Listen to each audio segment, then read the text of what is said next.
She said, "I like you, but I'm not in love with you." I nodded and replied, "Thanks for the clarification." Then I started treating her like a roommate I just liked. Her panic when the romance, the gifts, and the good morning texts vanished. I, 28 male, have been living with my girlfriend Meredith, 26, for about 18 months. We've been together for 3 years total. Last Tuesday, she sat me down for what she called an honest conversation about our relationship. She explained that while she cares about me deeply and enjoys my company, she's not in love with me. She said she loves me as a person, but doesn't feel that passionate, romantic love anymore. Maybe never did. She wanted to be honest because she values our friendship and doesn't want to lead me on. I sat there, processing. Asked if she wanted to break up. She quickly said no. She loves living together, we make a great team, and she doesn't want anything to change. She just wanted to be transparent about her feelings. I nodded, thanked her for the clarification, and said I appreciated her honesty. She seemed relieved, gave me a hug, and went to watch TV. That night, I couldn't sleep. Kept replaying the conversation. She wants to keep living together, sharing a bed, sharing expenses, doing couple things. But she's not in love with me? She likes me? But that's it? Fine. If she likes me as a friend, I'll treat her like one. Wednesday morning, no good morning kiss. No sleep well babe text when I left for work early. When she texted asking what I wanted for dinner, I replied, "I'll grab something on the way home, thanks." Not cold, just friendly. Stopped by the florist where I usually get her weekly flowers. Canceled the standing order. $12 a week adds up when you're buying flowers for a roommate. That evening, she'd made dinner anyway. We ate together, talked about work. When she cuddled up on the couch after, I gave her a brief side hug, then moved to the armchair. She looked confused but didn't say anything. Thursday, I deep cleaned the apartment and reorganized. Moved all my toiletries to the hall bathroom. Set up the guest room as an office/bedroom for myself. When she got home, I explained I thought we should have our own spaces since we're basically roommates who like each other. Her face did this weird twitch thing. "Roommates?" she asked. "Well, yeah. You like me, I like you. We share living space. That's what roommates do." She argued we were still together, still dating. I asked how that worked if she wasn't in love with me. She said lots of couples aren't in love but still have relationships. I said that sounded like friendship with benefits, and I wasn't interested in that arrangement. Friday, things got interesting. She came home with takeout from my favorite place, the expensive Thai restaurant we only go to for special occasions. Full spread. Said she wanted to have a nice night together. I thanked her, ate my portion, split the bill with her on Venmo, and went to the gym. Got about 15 texts while on the treadmill. Everything from, "Why are you being like this?" to, "We need to talk," to "Please come home so we can work this out." I replied, "Like what? I thought you'd be happy. You were honest about your feelings, and I'm respecting them by adjusting my behavior accordingly. No pressure, no expectations, just two people who like each other sharing a living space." When I got home, she was waiting up, said I was being petty and childish. I stayed calm, said I was just matching her energy. She wants a friend? She's got one. A good one. I'll split bills, do my share of chores, be pleasant company. But the boyfriend experience, the romance, dates, gifts, emotional labor, future planning, that's for someone who's actually in love with me. She slept in our room. I slept in the guest room. Saturday morning she made breakfast. 2 plates of her signature French toast, the kind she only makes for special occasions or when she wants something. "Can we please just go back to normal?" she asked. "This is normal," I said, "for roommates who like each other." She accused me of punishing her for being honest. I said I wasn't punishing anyone. I was just being honest too. Honest about what I'm willing to give to someone who only likes me. It's been 4 days now. The vibe in the apartment is tense. She keeps trying to initiate coupley things. Movie nights, dinner dates, weekend plans. I politely decline or suggest we invite other friends to make it a group thing. I'm not being mean. I'm actually being a great roommate. Place is cleaner than ever. I'm keeping to quiet hours, respecting her space, being friendly and cordial. Just not doing any of the boyfriend stuff. The panic started yesterday when her sister called about their mom's birthday dinner next month. She asked if we were still coming together. I said she should probably just say I can't make it. When she asked why, I reminded her that family dinners are for couples, and we're just roommates who like each other. The look on her face, y'all. Like she suddenly realized what she'd thrown away. But hey, she got what she asked for. Honesty. No pressure. Just two people who like each other, coexisting in the same space. Update 1. Well, this escalated exactly how I thought it would. It's been a week since I started Operation Roommate, and Meredith is losing her mind. Not in an angry way. More like a, wait, I didn't mean it like that kind of way. First, let me address some comments. No, I'm not being passive-aggressive. I'm being exactly what she said she wanted. Someone she likes but isn't in love with. I'm treating her how I treat my buddy Marcus, who I like but am not in love with. Friendly, respectful, but with boundaries. So here's what went down. Monday. She tried to initiate sex. I politely declined, saying I wasn't comfortable being intimate with someone who wasn't in love with me. She argued that lots of people have casual sex. I agreed, but said I wasn't interested in that with her. She actually said, but we've been having sex for 3 years. Yeah, when I thought we were in love, Meredith. Tuesday, the credit card thing came up. See, we've had an arrangement where I pay for most dates' entertainment stuff on my card, and she transfers me her half later, except she usually doesn't. I'd never pushed it because, girlfriend.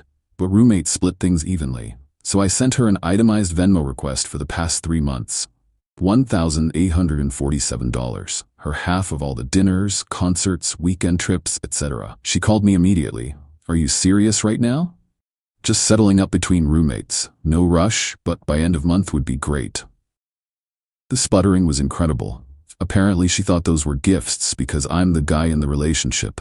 I reminded her that we're not in a relationship. We're roommates who like each other. She hung up. Wednesday, her best friend Chloe came over, clearly sent as an emissary. We all had dinner, Dutch treat naturally. And Chloe kept making comments about how cold I was being, how Meredith was just being honest about her feelings, and how relationships evolve. I asked Chloe if she'd want to date someone who explicitly told her they weren't in love with her. Silence. Then I asked if she'd want her boyfriend to do all the boyfriend things, flowers, dates, emotional support, future planning, while knowing he didn't love her. More silence. Meredith kicked her under the table. It was not subtle. Thursday. This was the kicker.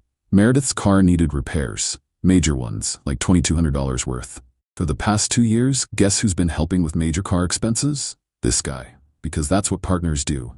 She texted asking if I could help her out, she'd pay me back. I replied, sorry, that's a lot of money. Maybe try a payment plan with the mechanic? She called immediately. Near tears. Said she didn't have the credit for a payment plan. Turns out her credit is shot from some old student loan issues. I sympathized. Suggested she ask her parents or Chloe.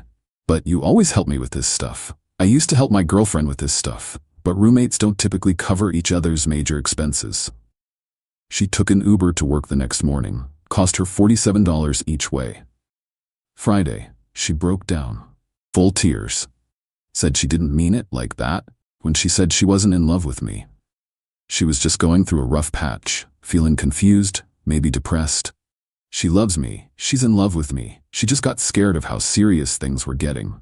I asked her to clarify, was she lying then, or is she lying now? That stopped the tears real quick. She got defensive, said I was manipulating her. I pulled up the notes I'd written after our original conversation. Yeah, I document important conversations now.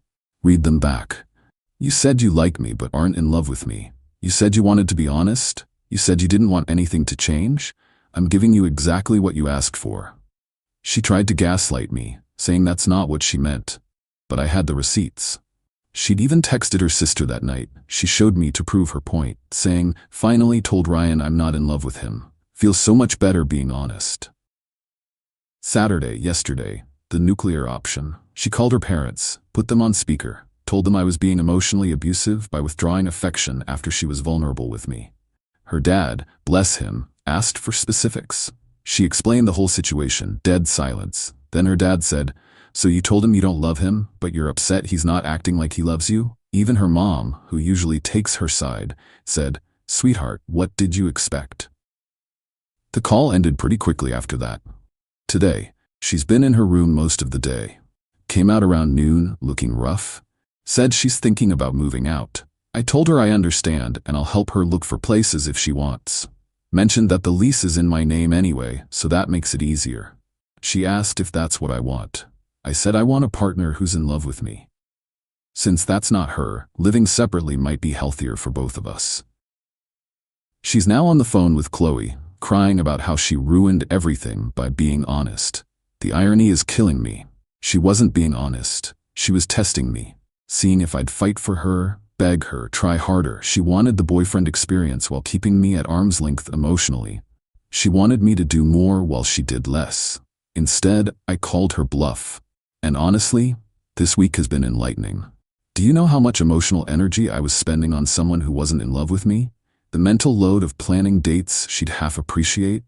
The anxiety of buying gifts for someone who wouldn't reciprocate? The effort of maintaining romance that wasn't returned? I'm sleeping better, hitting the gym harder, actually hanging with my friends instead of prioritizing her every whim. My bank account is already looking healthier. She played a stupid game. She's winning stupid prizes. We'll update again if she actually moves out or if there's another extinction burst. But honestly, I'm kind of hoping she just leaves. I've already checked out of this relationship. Might as well make it official. Update 2. Meredith went full nuclear. After my last update, she stayed in her room for most of Sunday, then Monday morning acted like nothing happened. Made breakfast for 2, suggested we go to the farmer's market next weekend, even mentioned that her cousin's wedding was coming up and we should RSVP. I politely declined all of it, reminded her she was looking for apartments. She said she'd decided to stay because we need to work through this together. Nah. I started apartment hunting for her. Sent her links to nice places in her budget. Now that she's not expecting me to subsidize her lifestyle, she ignored them all. Then Wednesday happened. I came home to find my parents in the living room. My parents, who live 3 hours away. Sitting on my couch with Meredith, who was crying delicately into a tissue. My mom jumped up. "Oh, honey, why didn't you tell us you were going through such a hard time?" Turns out Meredith had called them. Told them she was worried about me. That I'd been acting strange and withdrawing from everyone, and she was concerned for my mental health. She'd convinced them to drive down for an intervention. I sat down very calmly and explained the situation. How Meredith told me she wasn't in love with me. How I accepted that and adjusted our relationship accordingly. How she was upset that I wouldn't continue being her boyfriend after she explicitly said she didn't love me romantically. My dad, who's usually pretty quiet, looked at Meredith and said, "You called us here because my son won't date someone who doesn't love him?" My mom was processing. "But sweetheart," she said to Meredith, "if you're not in love with him, why are you still here?" The waterworks started again. Meredith sobbed about how she's going through something and I'm abandoning her in her time of need, and how cruel I'm being by punishing her honesty. My mom turned to me. "Are you punishing her?" I pulled out my phone, showed them my bank statements, the flowers I'd been buying weekly, the dinner dates, the concert tickets, the weekend trips, all one-sided. Then showed them my current expenses, split down the middle like roommates. "I'm not punishing her, Mom. I'm just not subsidizing her lifestyle anymore." My dad actually laughed. "Good for you." Meredith lost it, accused me of turning my parents against her. Said I was being manipulative and financially abusive. That's when my mom's patience ran out.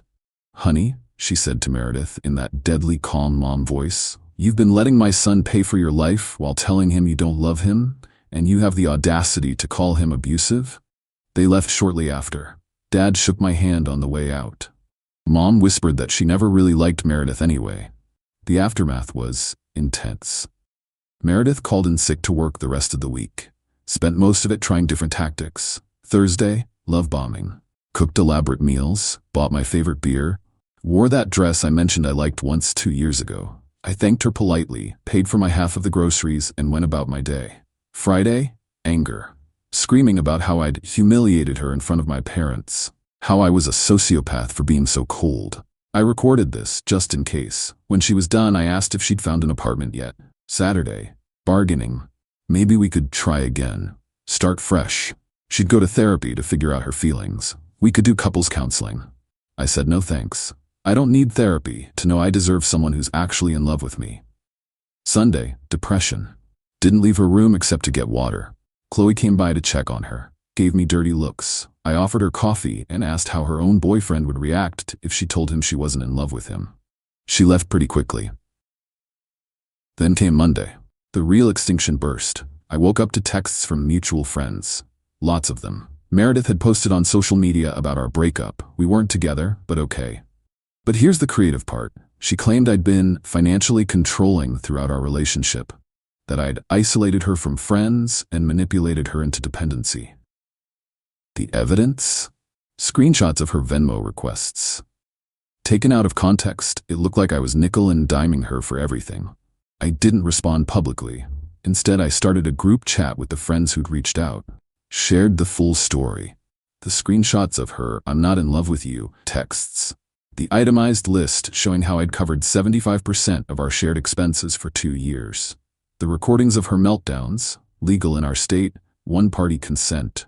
One by one, they started to get it.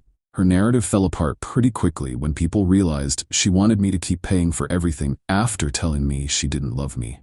The best response came from our mutual friend Derek. "So she friend-zoned you but wanted to keep the boyfriend benefits package? That's wild." Meredith's post mysteriously disappeared by evening. Tuesday, yesterday, she finally started packing. Quietly, efficiently. No drama. Found out from Chloe, who reached out to apologize for judging me, that Meredith's parents read her the riot act after seeing the social media drama. Apparently they're mortified and offered to pay her security deposit just to get her out of my apartment. Today, she's almost fully moved out. Been making trips to her car all morning. We haven't spoken since Monday. Just now, she knocked on my door. I was in my office/guest room. Said she wanted to talk one last time. She admitted it was a test. She'd read some article about how relationships need brutal honesty and wanted to see if I'd fight for her. She thought telling me she wasn't in love would make me try harder, be more romantic, prove my worth. Instead, I took her at her word and treated her accordingly. "I didn't think you'd actually stop loving me," she said. "I didn't stop loving you, Meredith. I stopped showing it to someone who told me they didn't want it." She asked if there was any chance for us. I said no. She nodded, said she understood, and left. Literally, as I'm typing this, I can hear her loading the last boxes into her car. You know what the craziest part is? I'm not even sad.